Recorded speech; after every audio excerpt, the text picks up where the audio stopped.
Greetings and salutations, everybody, and welcome to the CanUK podcast, the podcast done by fans for fans of everything nerdy. I am your host, LordX, and I welcome you to this fine show today. Joining me once again from Alberta is Big Boss. Hello once again, boys and girls. How are you doing this week, Big Boss? I'm doing well. And how are you? Oh, I'm doing fantastic. It's a day off, the sun's shining, there's no more snow on the ground, life is good.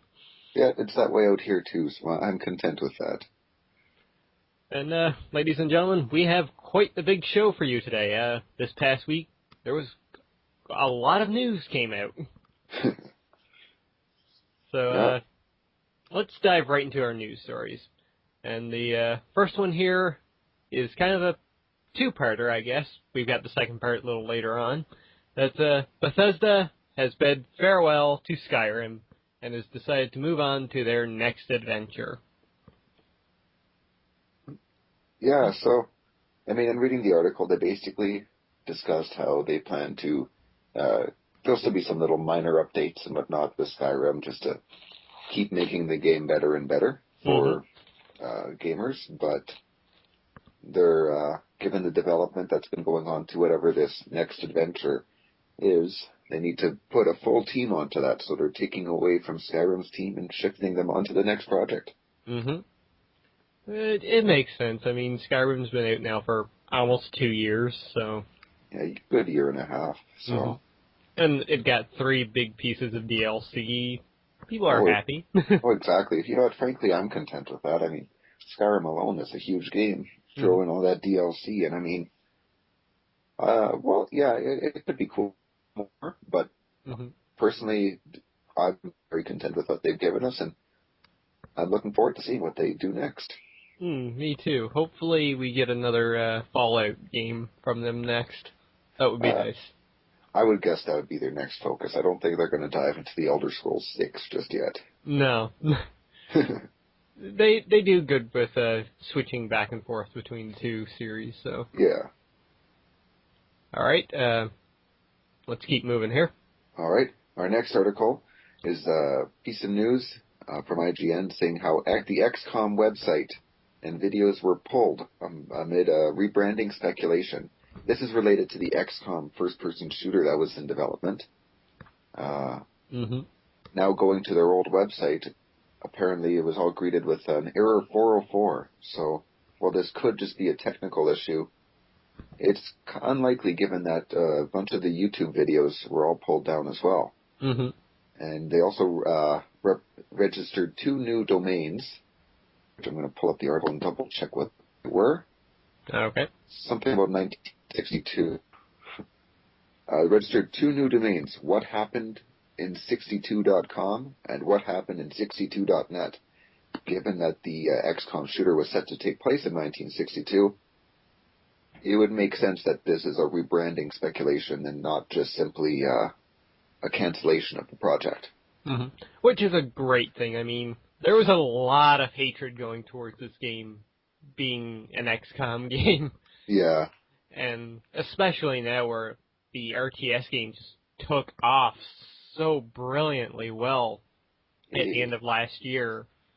Yeah. Nobody wants to see that series turn into a first-person shooter now. No, I've never been an RTS fan, but for some reason I decided to check out XCOM, and I've really enjoyed it. Probably because it's managing RTS on a much smaller scale. Yep.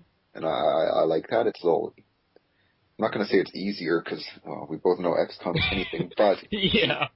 But it's simpler, and that's a little more my cup of tea. And, having now gotten into the XCOM franchise, given what happened with The Walking Dead, Survival Instinct, and other franchises, no, I don't want an XCOM first-person shooter. Yeah. But if they were to make a more tactical third-person shooter, I wouldn't be completely opposed to that. Yeah. So... I'm quite happy with this. There's some rumors going, too, that it might be called The Bureau, maybe. Yeah. Which, it might be good. I mean, it might be another excuse to say, oh, here's a brand new IP now. Something new. Yeah. And keeping going here, speaking on new terms, in rather old terms, if DuckTales coming this summer didn't make you happy enough, well, Sega plans on doing it even more, because coming this summer to PSN, Steam, and Xbox Live is a remake of Castle of Illusion. Another old school game that I never played.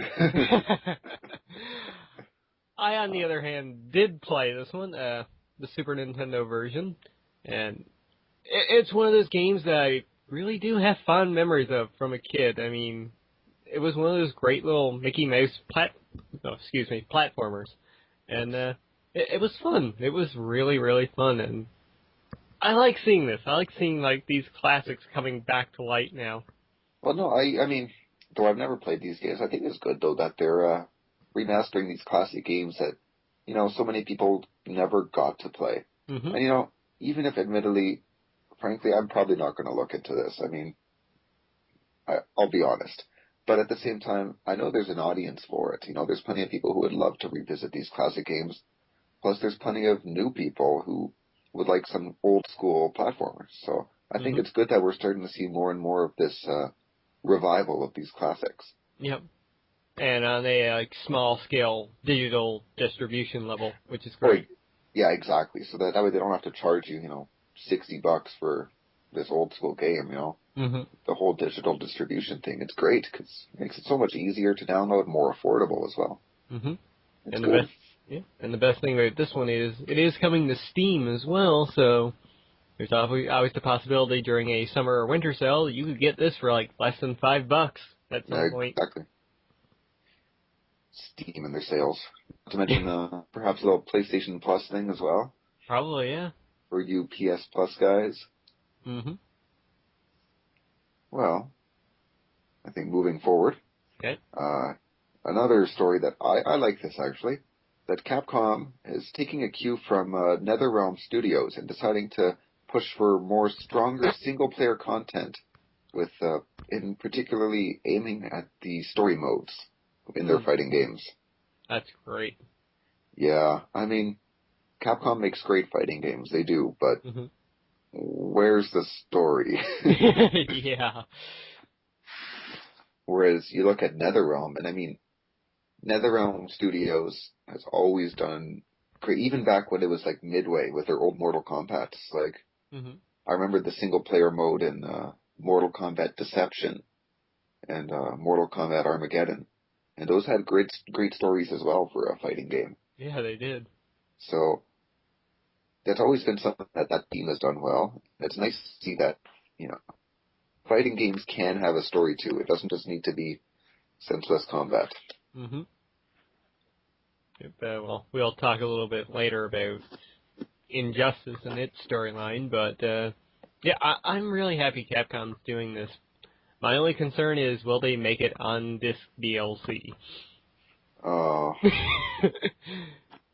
Yeah, I mean, Capcom, admittedly, they've been getting some flack a bit as of late, which personally I feel is completely justified, given the circumstances, but I don't know, I'd say this is a good move for them. Yep. I mean, they are trying to win people's hearts back. They are giving us DuckTales. Yeah. And speaking about hearts, but in the broken sense, we've got some more news on Michael Bay's Ninja Turtles movie. And we've got our Splinter now. And that's Watchmen actor... Oh, shit, I do not have his name up here at the moment. His name is... Load faster. Danny Woodburn.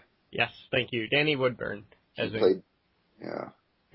He's been in Watchmen and quite a few episodes of Seinfeld as well. Yeah. And if you don't know who he was the little person in Watchmen. The guy who antagonized Rorschach when he was in prison. Yes. Who had an encounter with a toilet. And a lot of blood. Yeah. I don't know. I like the actor. I'm not too sure about him playing Splinter, though. Yeah, that's exactly how I feel. I mean, he did a great job in Watchmen. I loved him in Seinfeld as well, so he is a great actor, but that's not exactly the person I envision playing, Splinter, the wise old rat. Mm-hmm. Uh, Seems a Yeah. little more wisecracking, which Yeah. doesn't quite fit Splinter's personality. Not at all. Well, I guess once again we just gotta say, well, we can't really judge it until we see it. I, Actually, when I read this article, for some reason my mind hadn't clicked in, and I read that it was Watchmen actor cast as Shredder, and so then I saw that it was a little person. I'm like, what is going on here? So It's Shredder's mini-me. well, exactly. I guess it could have been worse. We could have ended up with him playing Shredder. So I'll leave you with that little bit of quote unquote optimism. And with that in mind, we will move forward to another story that I like. And it's that the DICE executive producer, Battlefield 4 will not be using motion controls because he believes that they are a gimmick. My thoughts exactly. I've never been a big Battlefield fan, and sure, 4 looks cool, but it's a game that, frankly, I'll probably skip because it's just another first-person shooter in my views. Yep. But if that's your cup of tea, great. It's just not mine anymore. But with this being said, I just have to hand it to the guy because I feel that he hit the nail on the head. Indeed. I mean, some motion controls can be kind of neat with some games, but not all games. And that's exactly what he recognizes. Is, people are throwing money at him saying, here, include motion controls in the game. And he feels that, no, it's just a gimmick. It's not something that's going to enhance this game. Mm-hmm. Like, if it will enhance the game, then by all means do it. Yep. But at what point are you enhancing a game? And at what point are you just throwing them in there for the sake of having them there? Mm-hmm.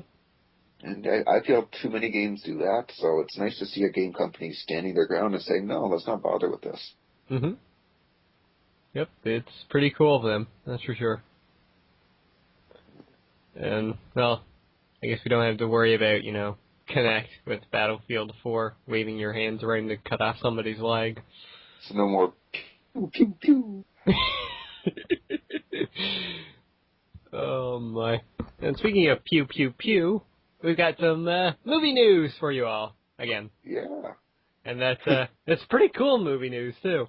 Guardians of the Galaxy has gotten another cast member, and that is Michael Rooker, who played Merle on The Walking Dead.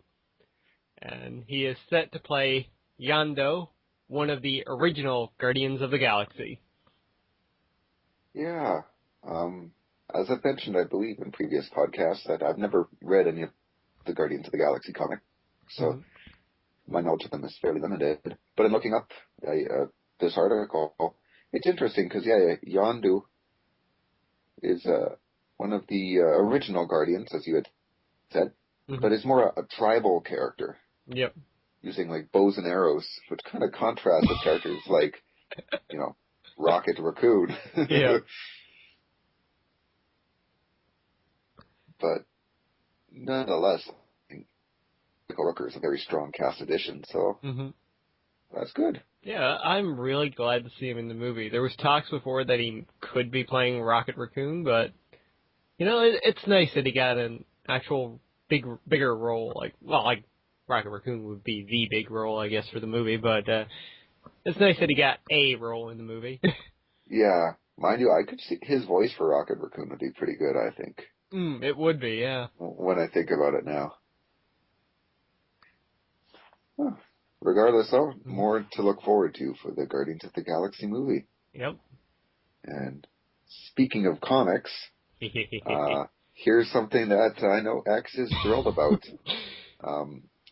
NetherRealm Studios has promised some DLC for the new game Injustice, Gods Among Us, and confirmed as their first DLC character is Lobo. Woo! Also to note that the DLC will mostly include costumes, but don't plan for any stages. Who cares? We get Lobo. Yeah. And also on the subject of characters, it's also noted that for $15 you can get a season pass, which will get you all the DLC characters, which they've said will be 4 for the price of 3. Mm-hmm. So therefore meaning that we have 3 other DLC characters coming, who we can only speculate as to who they are. Mm-hmm. Yep. There's been some kind of rumors going around that Blue Beetle could be one of them, but Okay. the other 2, complete mystery at this point. Yeah. Oh well, I know you're happy with your logo, so. I am very, very much happy, and I do plan on picking up that season pass very soon for the game. NetherRealm can have my money for giving me Lobo. Yeah. So let's keep moving here. We've got another batch of movie news this week. And that's Universal is planning on remaking, well, I guess not an extremely old classic, but one from the early 90s, late 80s. And that's Weird Science is coming back as an R-rated remake. Ooh. Yeah. This is quite surprising, and I'm both happy and concerned about this one. Because Weird Science is one of my, I wouldn't say favorite movies of all time, but I really like the movie. Well, there's just a couple things to hopefully alleviate some of that concern. The fact that the film will be produced by Joel Silver, who made the original film, and the fact that it's being penned by Micheal Bacall, who wrote 21 Jump Street, which was a hilarious movie. Mm-hmm. So, okay. I mean, those are 2 points which could work in its favor. Mm-hmm. Definitely. I don't have too much to say about this, though. Yeah, I really don't either, so I'm happy for it. I'm glad that, it is a good movie, so it could be a good remake. Yeah. At the same time, though, when a movie's already a good movie, why does it necessarily need a remake? Because Hollywood has no ideas left. I know, Well, I don't have a segue for this, so I'll just move forward on to the next news. The Jak and Daxter collection is going portable this June on the PlayStation Vita. Awesome. Yeah, more reason for people to get a Vita. I think it's great, once again, to see more of these classics coming to the Vita. Mm-hmm. Yeah. There's rumors going around now, too, that the Sly collection that came out a while ago could be coming to the Vita as well. Yeah, I heard that as well, actually. A friend told me that, so. Yeah, more reason to these games. I mean, if Sly follows, I would wager that Ratchet & Clank isn't far behind either. Would make sense. Yeah. No, it's nice to see this. And, good to see the Vita getting more and more love, and even if it's in the form of, PlayStation 2 classics. Yep. It's got the power.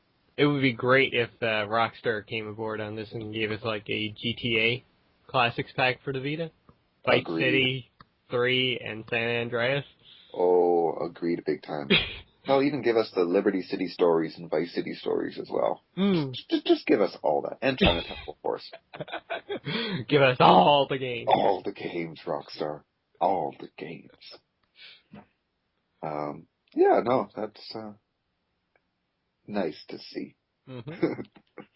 Yep, if I didn't already own this collection for the PlayStation 3, I might have picked it up if I ever got a Vita. Yeah. Well, once you get one, because I'm sure you will, maybe it'll be nice and cheap and you can pick it up anyways just to get some more trophies. Exactly. More trophies is always a good thing. Alright, and speaking of good things, for those of you out there that love survival horror, Behesda and Shinji Mikami? Shinji Mikami's. Shinji Mikami, yeah, okay. Yeah. As a, quiet. As a brand new survival horror game coming out next year titled The Evil Within. Now, there is a live-action trailer up for the game right now, and today, Monday, April 22nd, IGN has posted up a first look at the game detailing their experience with the game's gameplay, and this thing is looking creepy as hell, but amazing all at the same time. It is like... have you watched the trailer for it? I watched the trailer, and yeah. I don't know about you, but I got a real, like, Silent Hill type vibe from it. Yeah, it definitely, for the creator of Resident Evil, it really reminded me a lot more of Silent Hill than Resident Evil did. Which I think it's good, because given the direction that Resident Evil has gone down lately, so it's probably for the best just to completely step away from that and try to get back to true survival horror, which, after watching that trailer and after skimming through that first impressions bit, it looks like they're doing very, very well. Yeah, I know, right? Watching that live-action trailer it gave me goosebumps, man. Yeah, I was a little freaked out, I'll admit that. It's great to know that there's still people out there that want to give us true survival horror instead of, what Resident Evil has become. Instead of action or horror. what Dead Space has become. Yeah. Yeah, I am really quite interested in this game. I'm not a big horror fan when it comes to movies and such, but hell, if this does well, I really want to support it, because I would love to see this genre really come back in the video games. Admittedly, I probably won't play this, simply because I'm not too keen on horror, and I get scared pretty easily, so I'm going to admit that I'm a little bitch and won't play this game. No shame. I probably will. It might just take me a year to get through it, because I'll play for 10 minutes, say, okay, done for now, next week. Yeah, no, exactly. But you know what, with that in mind, I think this is great. I think it's good to see someone, like you said, try to bring back, the authenticness of survival horror, as opposed to just this action horror genre we now have. Yep. And hopefully this game, hopefully it does well, and hopefully the resurgence in this genre. I mean, we do have Slender, which is pretty freaky as well. There's another game I can't play. I get scared watching Toby play it. But no, I think there's a bunch of great industries out there. I mean, I look back at the old survival games like Clock Tower and Fatal Frame in particular. Yep. And I remember those games, and those were some freaky games. So I think it'd be cool to see some true survival horror come back. It would be, yeah. All right, so let's move on to our next little story here. All right, getting away from the scary and going back to well, I don't know. This could be really scary, too. I know, I was also going to say, but then going back to something that could be scary, new Star Wars movies will hit the theater every summer starting in 2015. So this will begin with Episode 7, and then a numbered episode and a standalone film. Yeah. Disney milking it a little too much, maybe? Well, as we know, I love Star Wars. So, in me, the fan who sees this, and I rejoice at more Star Wars. I do. But, given Disney's recent decision to shut down LucasArts, that leaves me worried about where they're taking the franchise. Yeah. I don't know, we could get some interesting things out of this, especially the standalone movies. Yeah. I mean, mind you, with J.J. Abrams at the helm of Episode 7, I think that will be... I'm frankly not too worried about that. I'm just very curious to see where he will go with it. Where he will boldly go. But yeah, no, definitely the standalone movies are certainly interesting, given endless possibilities, stories within the Star Wars universe. Yep. Hey, maybe we'll get a horror one based off of the zombie Star Wars book. Oh, Death Troopers. Yes. Yeah. Good old Star Wars. You know, that's the thing I love about Star Wars. It's a universe where you could truly do any story you want. Mm-hmm. They want to do a military-style movie? All right, just follow the Republic Commandos. Yep. If you want to do, like there's even mention in the IGN article of a Seven Samurai-style Jedi flag. Oh, that would be amazing. You could do a Western with Han Solo. I mean, Mm-hmm. truly, with Star Wars, you have endless possibilities. The only thing I don't want is another stupid love story with, like, Queen Amidala again. Hey, maybe we'll get a Jar Jar Binks movie. Yeah. I remember seeing an article on IGN about, the dumbest things that happened in the prequels, Mm-hmm. and naming Jar Jar Binks a senator was one of them. Yeah. Oh, and we all wonder how things went to shit. Okay. I know, right?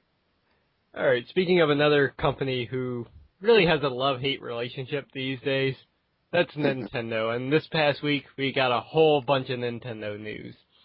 So we're going into our Nintendo News Roundup. I guess a off section of the news section. But there's some great news here, some cool news, some disappointing news. The first of which is absolutely awesome news. If you know me and you've watched my Let's Plays in the past, you know that I am a huge Earthbound fan. And Nintendo announced this past week that Earthbound is finally heading to the Virtual Console this year, which is awesome, just absolutely awesome. Yeah, there you go, North American gamers. We finally have Earthbound. Again. Yeah.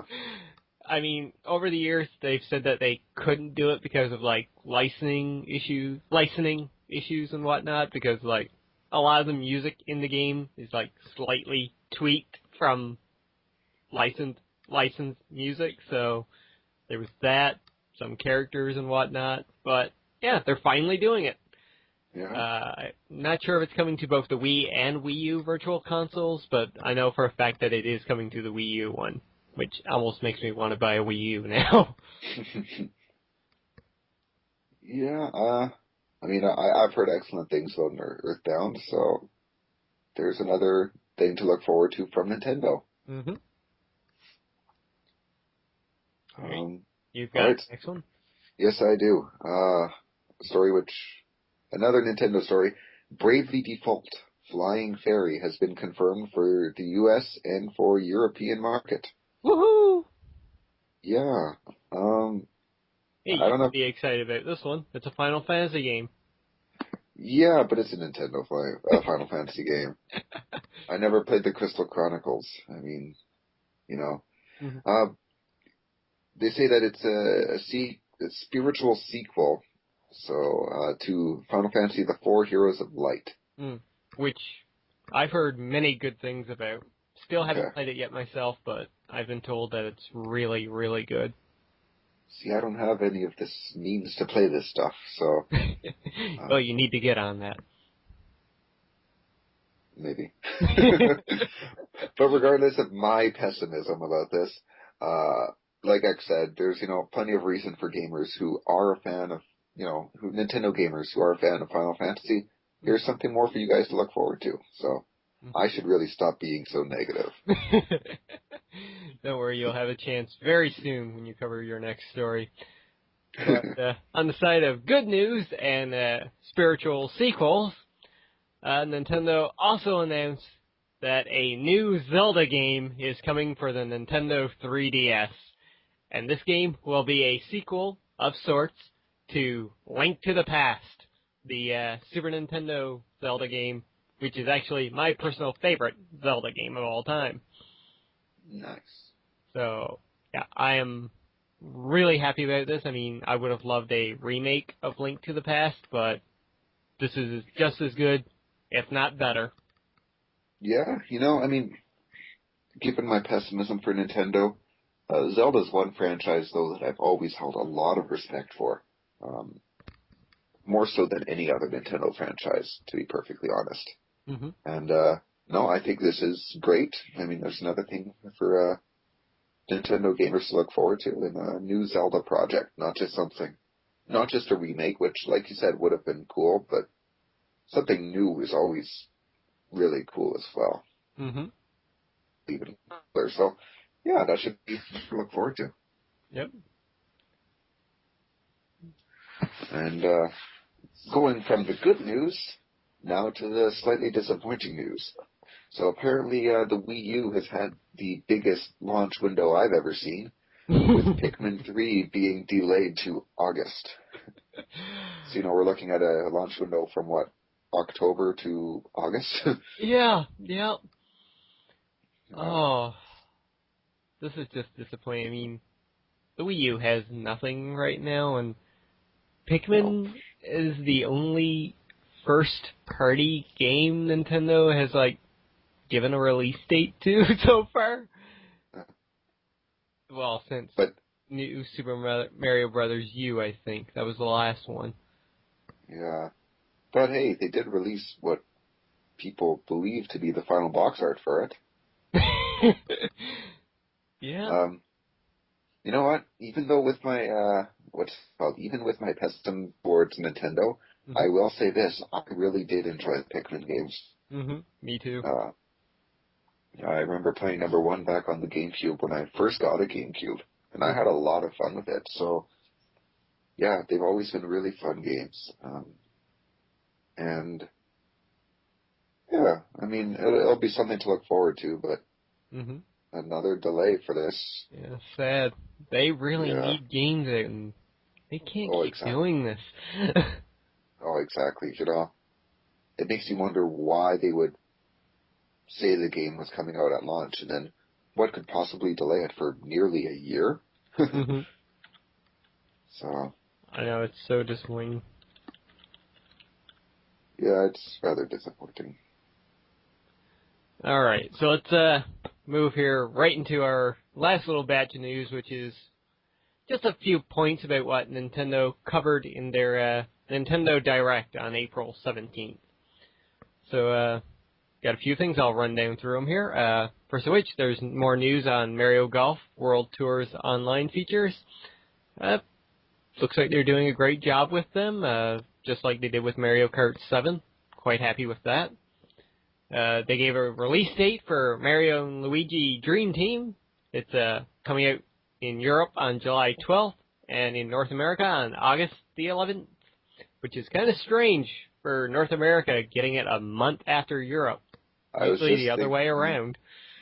Yeah, I was just thinking the exact same thing. They also announced a brand new Mario Party for the 3DS, which could be pretty cool. Hopefully it has online features, so you don't have to sit in a room with a bunch of people with 3DSs in order to play multiplayer. That's not awkward at all.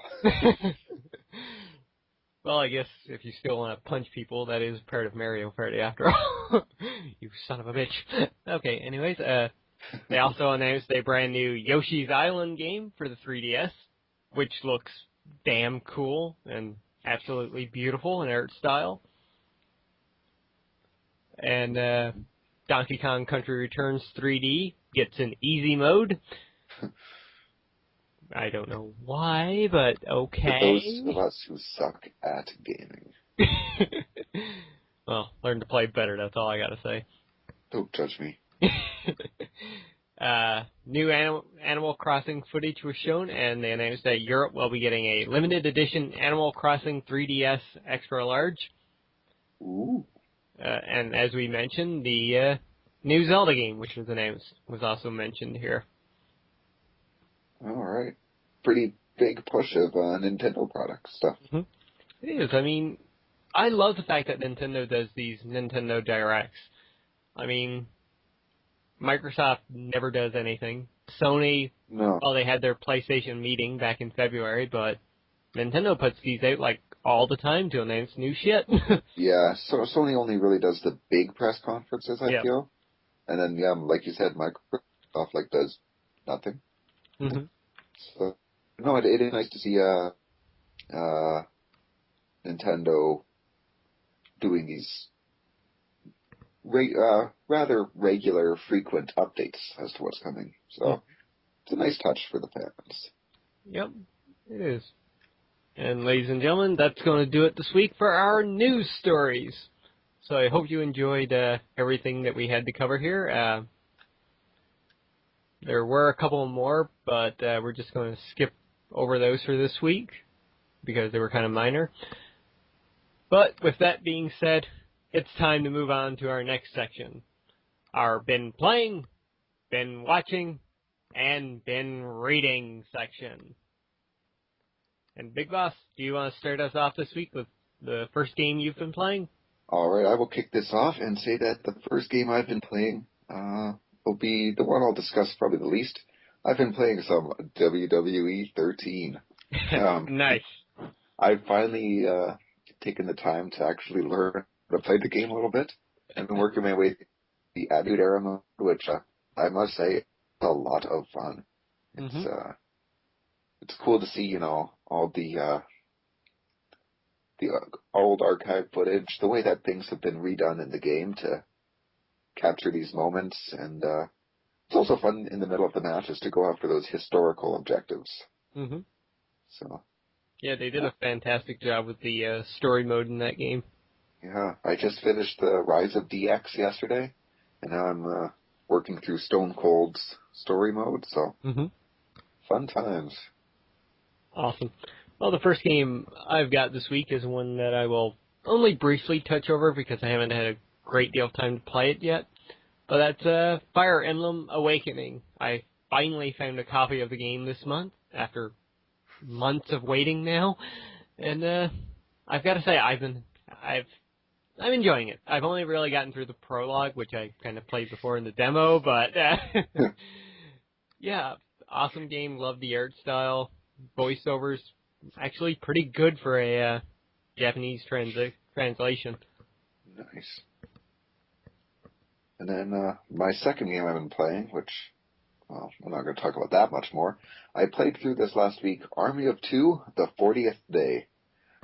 Nice. I borrowed it from a friend at work, and I kind of wanted to play through a shooter, so I decided to fire that up, and I must say I actually really enjoyed it. Story mode was nice and fun, and I will say the AI is actually pretty good. There were never any real moments where I got really frustrated for my computer counterpart not doing what I wanted him to do, so that's always a good thing. Given the way that I got extremely pissed off with my computer counterpart in Resident Evil 5, yeah, no, this is great. Okay, the second game for me this week is something that I've been playing a metric shit ton of since picking up on Tuesday, and that's Injustice, Gods Among Us. Brand new fighting game from NetherRealm. And I have to say they have done this game justice. So I'm not the only one who can make bad jokes. I have to say they've done a fantastic job with everything in the game. The story mode, as expected, is so great. Any comic book fan will absolutely love it. I mean, it's nothing that we haven't seen before, but it's the way it's done. It's really nice. Yeah, I've heard great things, and I mean that's part of what we had mentioned earlier with that Capcom article about the NetherRealm story mode. So, yeah. Yep, combat's great, and you can still do the classic battle, which is kind of like Mortal Kombat, fighting like up through the tower. And opponents going through with Superman being the final one to fight, and you get a character ending for each character, so that's nice. So they have that. So they have that alongside the story mode. Yep. Oh, that's a nice touch. And there's a whole wide variety in the battle section. Like classic battle is the only ones that give you the character endings, but you also got ones where you can only fight heroes or only fight villains, where you're injured, where you're poisoned, stuff like that. So there's quite a bit of variety to it. And the Star Lab missions, well, some of them are a little bit over the top in what they want you to do, but it's essentially the challenge tower from Mortal Kombat. Yeah. But I've been having quite a bit of fun with it. It's great. That's good. So if I were to ask you right now to give a score for that game, what would you give it? I would say I would give it a 8.5 out of 10. It'll get a There you have 9 it, when boys and Slobo's out. Hasn't been on disc this whole time. I won't say who it was, but in one of the character endings, there is a cameo by the man. Oh, really? Yeah. Okay. Well, I guess we'll move forward to our bin washing section. Indeed. And I'll kick this off with what we don't have in common here and say that I decided to kick it old school with some reminiscence of my childhood, and I've been watching Season 1 of Digimon Digital Monsters. What fans probably don't know about me is that I am a hardcore major Digimon fan. It's a series I've never grown out of and still love to this day, so I picked up the box set when it was released, and yeah, I've been watching it again on my big-ass TV and been enjoying it, and I mean, admittedly, yeah, it is rather cheesy, but major nostalgia. Nice. The one that I have this week that we don't have in common is Iron Man, Rise of Technovore, the new Marvel anime movie that came out this past week, and so good. So good. If you're kind of on the fence about it, I will say this thing. The Punisher in the movie, though he doesn't have, like, a lot of screen time into it, he's just in, like, 2 little sections, I believe. Yeah, 2 little sections. He is voiced by Norman Reedus. Oh, really? Yep. And if you don't know who that is, people, that is Dale from The Walking Dead. Not Dale. Daryl. Daryl. Sorry, yes, Daryl. Also from the Boondock Saints. Yes. Yeah. But yeah, the movie was fun. It was, it does have a lot of, like, anime tropes about it, so don't go into this expecting, like, a normal Marvel animated feature, but it's good. Anime tropes, including stuff like Black Widow having bigger than normal breasts, but... so some people might like that. Yes, yeah. But, yeah, great movie. Nice little story to it. You have Iron Man actually working with the Punisher for a little bit there. And, yeah, I'd recommend it to anybody. And if you're, like, wanting to build up, you know, hype and such for Iron Man 3 coming out soon, go and watch Iron Man, Rise of Technovore. All right. Well, I guess that leaves us with our show we have in common this week. Indeed. And we get to talk about 2 episodes. Yeah, we didn't, talk about last week's. So, we are going to be discussing Game of Thrones, so... Spoiler alert! Spoiler alert. You can actually include a link or description to skip ahead. Or you can just mute the video and wait till the big spoiler thing has disappeared. Yeah. Alright, so commenting spoilers in 3, 2, 1. So, last week's episode, stuff happened. Yeah. I can't... Oh, yes, Dany had to sell one of her dragons. She traded for the slave girl of that dude who is a douche. Yep. Trying to think of the other stuff. There's only one real scene that comes to mind for the exactly. episode. I'm saving that one. The Night Watch, they regrouped at Craster's village. Yeah. I hate that bastard. Well, this week's episode. Yeah. Jon Snow and his wildling friends there are going to march on the wall with under command of Mance Rayder. Arya is with the Brotherhood of Benders. Yeah. And they were with the Hound. And, from last week's episode, the little baker's boy there decided to stay behind. Indeed. Maybe the only character we'll see that gets a happy ending. I know, right? Though speaking of happy endings, what's his name? Tyrion wanted to reward Podrick for saving his life. Mm-hmm. So had arranged for him to spend a night at the whorehouse with three of Littlefinger's best whores. Mm-hmm. And he returned to Tyrion with the money that he had spent to purchase these whores. So there's a happy ending, if you know what I mean. Yep. And the other happy endings, well, I'll let you fill us in, because I know you want to. Yes, I will give you a hand in talking about this one. The end of the episode saw Jaime Lannister again in dire straits right now. Who are the people that have him and what's her face captured? They're the Starks. They served the Starks. Yeah, they served the Starks, right? Jaime kind of saved. Oh, what's her name? I can't mind her name now. Brienne of Tarth. Yes, Brienne. Well, Brienne was about to get raped, so Jaime spoke up and managed to save her life, or her body, whatever you want to call it. Her dignity. Yeah, her dignity. But in the process, well, the guys were like, he was edging on the Starks there, saying like, I can give you money, Daddy can pay up, if you know what I mean. And they're like, oh yeah, that's good. Would you like us to untie you from your chains? Like, yeah, you can do that. Like, would you like something to eat? That would be delightful. And they start bringing him over towards the fire. Then they push him down onto the ground, hold him down, and to make him remember that they're serious and whatnot, they cut off his hand. More importantly, his right hand, which is his sword hand.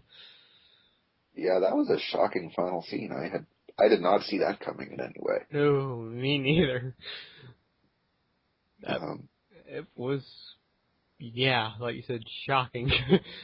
So then moving forward into this episode, we picked up right where that one left off with Jaime Lannister riding and being rather weak.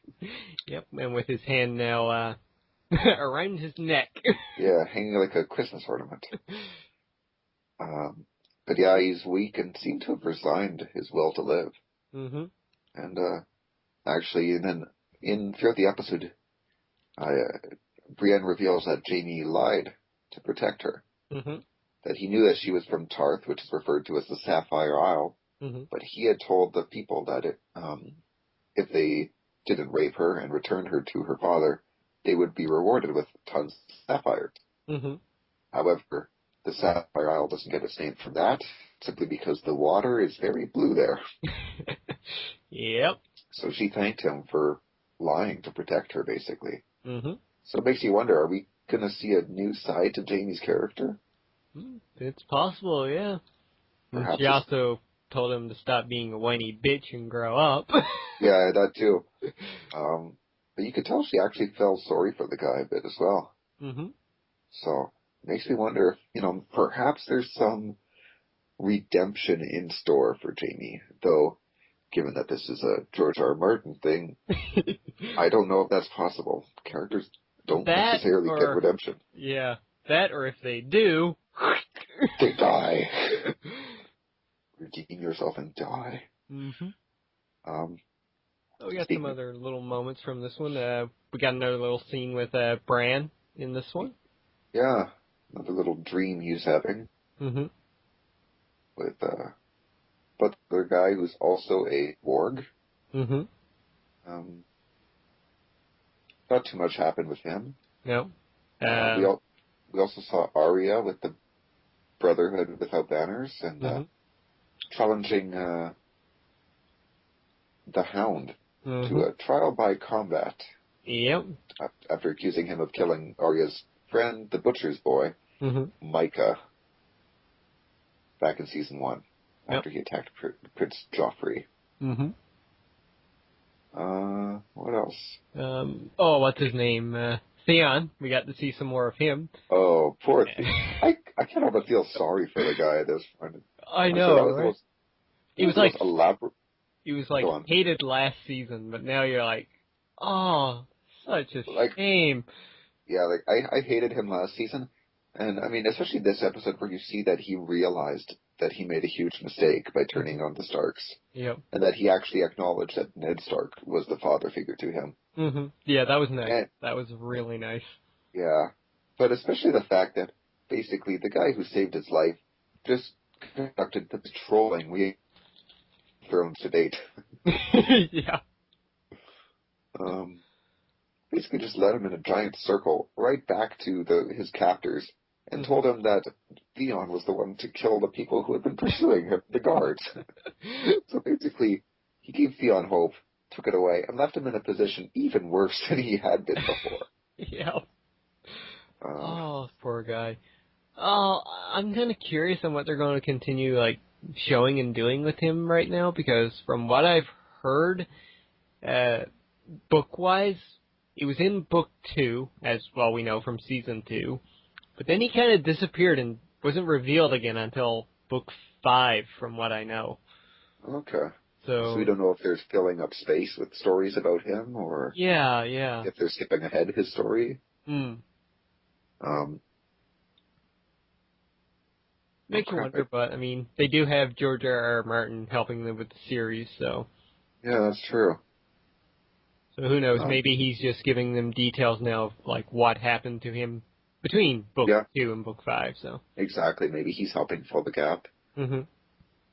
Actually, taking a quick break, I heard there's an episode this season that is going to be written by George R.R. Martin. Really? Yeah, that's just what I heard somewhere. So I think that could be pretty interesting, given that an episode that's being penned by the creator of the books. So. Mm-hmm.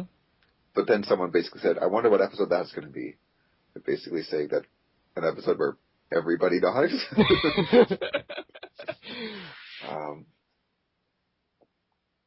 Again, I've never read the book, so I can't weigh in too much. Yeah, I've only read the first one, so. But what else happened? Oh, we got to see more of Marge and Marjorie's grandmother. I absolutely love her grandmother. Who is named Olenna. Olenna, okay, yes. Yeah. So I found that on IGN and thought it would be worth mentioning here. Mm-hmm. Yeah, no, she's a great character. Her scenes with Varys, is it? The eunuch? Yeah, Varys. Yeah. That was, so well done. I love that. It's like, what was it? Take a seat? No. What was the one where it's where she says, are you trying to seduce me? And then saying, when the non-existent bumps against the decrepit, what happens? Yeah. A question for the philosophers. Not to mention, we got to find out what had happened to Varys in his childhood to lead to him becoming a eunuch. Yep. And even got a glimpse of Varys' revenge. Yep. That was cool. Yeah. He is a great character in the show, I will say that. He's a sneaky little bastard, but at the same time, he's conniving. Yeah. He's sneaky, but I don't hate him the way I hate Littlefinger for being sneaky. Yeah, exactly. I mean, the difference with Varys is he's not exactly in it for himself. He's not. He's there for the realm. Exactly. That's exactly. I mean, he said that in the first season, I believe. He says, "Who do you serve? I serve the realm." Mm-hmm. And it's true to his character, and I like that. And I like him, and I should love the scenes between him and Tyrion. Mm-hmm. So that's cool. I think not to mention, go on. We got to see the big collapse of the Night Watch. Yeah, no kidding. That was kind of intense. I didn't see that coming this episode, I'll be honest. Oh, they mostly just had the riffraff left. The decent men were pretty much killed off. Oh, I know. So, Sam managed to escape for the time being, though. Yeah. With that chick and her baby. Yep. But the big thing is that Knight Commander Mormont died in the battle. Mm-hmm. So now the Night Watch is... They're pretty much fucked, yeah. Yeah.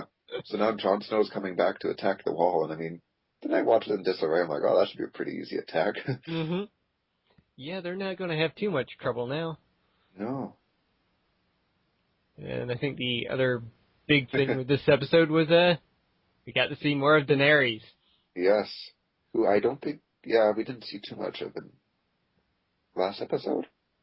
Yeah. There wasn't much in episode 3, but here in Yeah. episode 4 there was quite a bit. So quite a bit, very much so. Yeah, that was it. I'll be honest though, when she said she agreed to sell him one of the dragons, Mm-hmm. I knew this was coming. Oh, yeah. There was Like, no way that she was legit doing it. No, I knew she was going to give him the dragon, get the army, and then fuck the guy over. Mm-hmm. Like, Yep. that was pretty obvious. Yep. The way that she revealed she could speak his language was like, so good. Yeah, when she realized, that he had been insulting her the whole time, and that she had understood every insult the whole time. Kept her calm. Oh yeah, never let it be known in the slightest that she understood that she understood Valyrian. Yep. You got a few little smirks from her two protectors, I guess. Yeah. Jorah and Sir Barristan. Mm-hmm. Yeah, no, it was a nice way to end the episode. And now she has a full-fledged army. Yeah, it made us fans happy, I'll say that much. Mm-hmm. Though this week we didn't see any of Jon Snow, nor of Robb Stark. No, there's so much going on right now. Oh, I know. They've got, hard to cover everybody. Oh, exactly.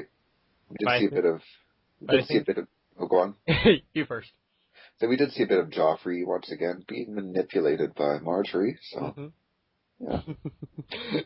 That's another reason to love Marjorie. Oh, exactly. That and her awesome grandmother. Yeah. Yeah, overall, fantastic episode, and quite looking forward to next week. Oh, I know. I'm looking forward to the aftermath of this one. Mm-hmm. But what's getting, me excited now is, going back with Daenerys again. For the first time in, the series now, she is a dominant force. Exactly. She has her army, and I mean, the Starks talked about having 10,000 men? Mm-hmm. Or was that the Lannisters who had 10,000 men? Either way, yeah, there was talk of one of them having 10,000 men, if not both. Yeah. Well, Daenerys has 6,000 fully trained men. Mm-hmm. Not just men who are, pledging to serve and being conscripted into battle. Mm-hmm. These are 6,000 trained, selfless men who, Yep. will follow orders without hesitation. Yep, and feel very little pain. Who just completely tune out pain. Mm-hmm. Not to But mention she has 3 dragons, too. And that's exactly it, too. I mean, at this point, I don't know how valuable the dragons are in battle given their youngness. Mm-hmm. But when those babies grow up, which, I mean, they had mentioned... growing pretty fast. Exactly, they had mentioned in the first episode, they're growing fast. So, by the time she crosses the Narrow Sea, I believe it is, yeah, she's a force to be reckoned with now. So I'm looking forward to seeing where things go with her from here. Mm-hmm. Hopefully Joffrey gets to meet a dragon, if you know what I mean. I hope so. Either a dragon or, I don't know, Ned Stark. No, not Ned, Rob. I was going to say, Ned's going to rise from the grave, is he? He's a zombie. He's a White Walker. They never burnt his body, did they? No, they did not. Headless Ned. Arya would be an interesting thing. Oh, that would be good. Kind of a rehash to their first meeting. Mm-hmm. We can only wish of these things. Well, at this point, anybody killing Joffrey would be nice. Well, if Marjorie killed Joffrey with that crossbow, I'd be thrilled. Yeah, get her grandmother to do it. Yeah. Get Varys to do it. I don't care. Anybody. Get the character I hate the most to do it. I don't know. Then that character would be very likable. Get the Mountain to kill him. I hate the Mountain.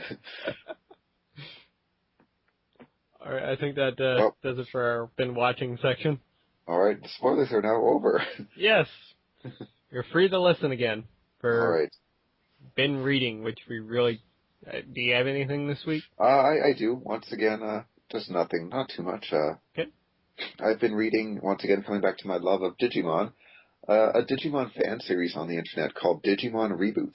I discovered it a year or two ago now, Mm-hmm. and it's actually, the thing I like most about it is, it's all original characters, and basically it's done by people our age, so adults, Mm-hmm. who've grown up with Digimon, who, while we still like it, it's a little childish. So the Yeah. story is considerably more mature, Mm-hmm. and I think it's a really nice touch. And actually, I'm in like the last episode now. Mm-hmm. I think there's one or two left in the series. So, yeah, I've really been enjoying it, and I've been reading it on and off for the past year or two. So, yeah, Cool beans. yeah. The only thing I have this week is I've been reading more of the novel version of Marvel Civil War. I've gotten up to the point now where Captain America and Iron Man are squaring off against one another. The appearance of quote-unquote Thor has appeared. Oh, yeah. So, yeah, that's where I am right now in the story, about halfway through the book. So, once again, fantastic read so far. Nice. Does it provide any more like background information than what we already saw in Civil War? Not really. A little bit, I guess, but not a whole lot. Okay.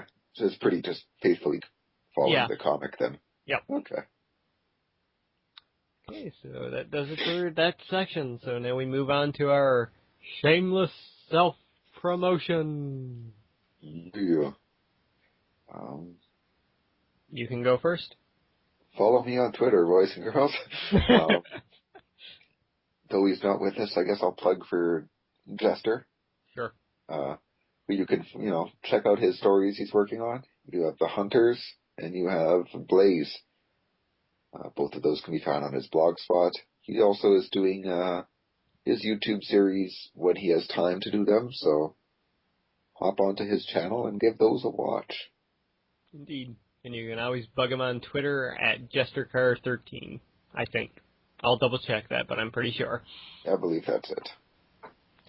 I'll check while you're promoting yourself. Okay. Well, as for me this week, the Oregon Trail has started up. Did last week. Second episode is up right now. You can watch it and find out how the gang has been doing.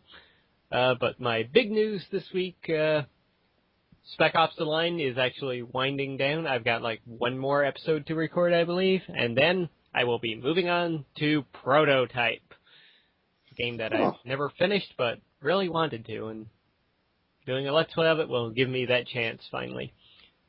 Given that it's an open world game, though, beware of episodes where I'm just wandering around doing crazy shit. So other than that, I really don't have a whole lot of other things to say this week. You can check out Shoutout Sunday. I have a new Minecraft series starting up, which will, at the time this video is uploaded, I should have the first one out, and that's a new pixel art video in Minecraft. Minecraft Mondays, whatever you want to call it. And that's pretty much it. And I just double-checked, and that is indeed Chester's Twitter handle. Alrighty then.